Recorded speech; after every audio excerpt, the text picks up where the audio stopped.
El Señor esté con y vosotros. con tu espíritu.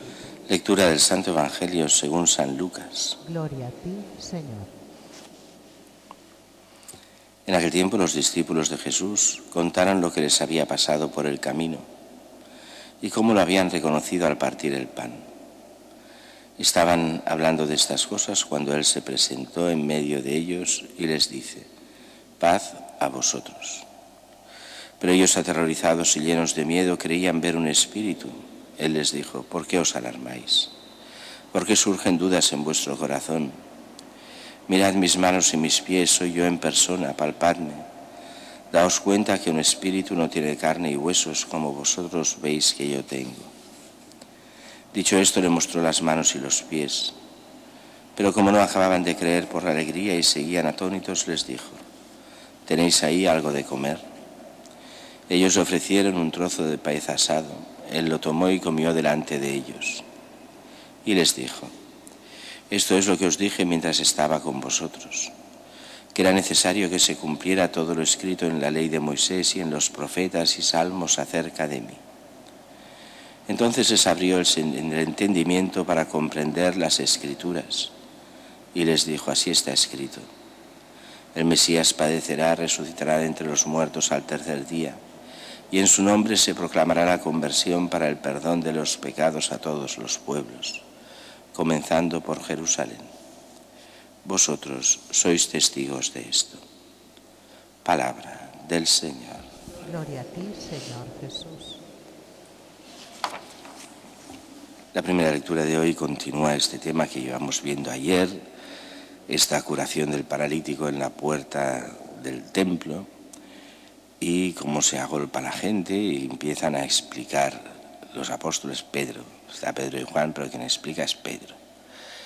Y Pedro va explicando: todo esto no es por nosotros, todo esto es obra de Jesús, al que vosotros renunciasteis, condenasteis y asesinasteis, y que ha resucitado de entre los muertos. Y les comienza a explicar todo lo que es parte de la historia de Israel, de las profecías sobre el Mesías. Empieza a hacerles entender que en el fondo lo hicieron por pura ignorancia, no sabían ni quién era este Jesús, pero es el autor de la vida. ¿Y quién es el autor de la vida sino Dios mismo? El escogido por Dios, pero a la vez es Dios mismo que viene a nosotros. Y todo esto continuará también mañana. Hoy es este discurso donde muchos van oyendo por primera vez lo que es ser cristiano. ¿Qué se pide? Convertíos, dejar el mal, buscar el bien. En el fondo está hablando de lo que hicimos este último sábado, la renovación de las promesas del bautismo: renunciar al mal, renunciar al pecado, renunciar al diablo y creer en Dios Padre, en el Hijo, en el Espíritu Santo, en la acción de la Iglesia. Mientras que el Evangelio de hoy también es continuación del de ayer. Habían llegado los discípulos de Emaús, todos emocionados, los dos. Van explicando, les han dicho ya que se ha parecido a Pedro, Jesús. Están emocionados explicando lo que les pasa, lo que les ha pasado a ellos, cómo lo han reconocido al partir el pan. Y viene entonces esta segunda parte. Mientras explican, se aparece Jesús.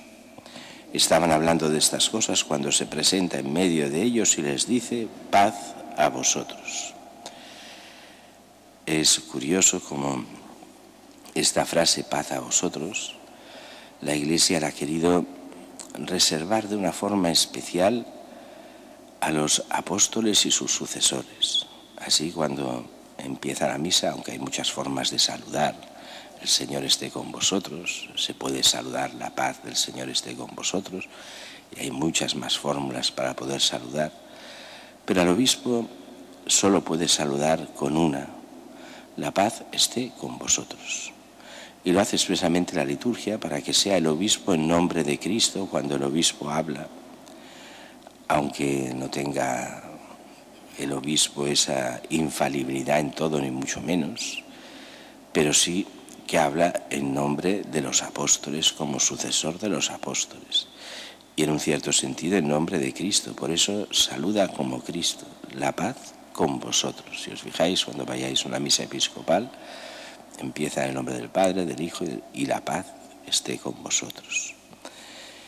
Y ellos dicen que estaban aterrorizados, creyendo ver un fantasma, un espíritu. Y por eso insiste Jesús: ¿por qué os amáis? Soy yo, miradme, tocadme. Esa mentalidad de que la resurrección no es simplemente una visión. Por ejemplo, cuando se habla de ciertas apariciones de santos o de la Virgen, en realidad no son apariciones en sentido estricto, son visiones. Cuando en Lourdes o en Fátima pues se aparece la Virgen, en realidad le llamamos apariciones, pero son visiones, no lo ve todo el mundo, solo aquellos escogidos, son visiones. Se ve a la Virgen, se oye a la Virgen, pero no se toca, no se palpa, no está en cuerpo allí físicamente como lo estamos cada uno de nosotros, sino es un don que la Virgen hace a unos escogidos para que le puedan ver, la puedan ver. Aquí no es una aparición de este tipo, una visión. Aquí es Jesús en cuerpo, en alma, divinidad, todo está ahí presente físicamente, puede ser tocado, y para que lo entiendan les pide de comer, dadme de comer, y come con ellos, está realmente presente. Solo hay una cosa que no está del todo, porque aquí en la tierra es complicado, muy difícil ver toda la gloria de Dios, así que la gloria de Dios en Cristo está todavía escondida, solo la veremos en plenitud cuando estemos en el cielo, si llegamos y esperamos llegar todos nosotros. Por eso les muestra las manos, los pies, tenéis algo de comer, van cambiando la mentalidad de los apóstoles. Le ofrecen pez asado, come delante de ellos. Y entonces les explica, todo esto tenía que pasar, porque el gran problema de los apóstoles, como de nosotros a veces, es no entendemos nada de lo que está pasando. Y con que no entendemos, pues nos retraemos. ¿Esto qué pasa?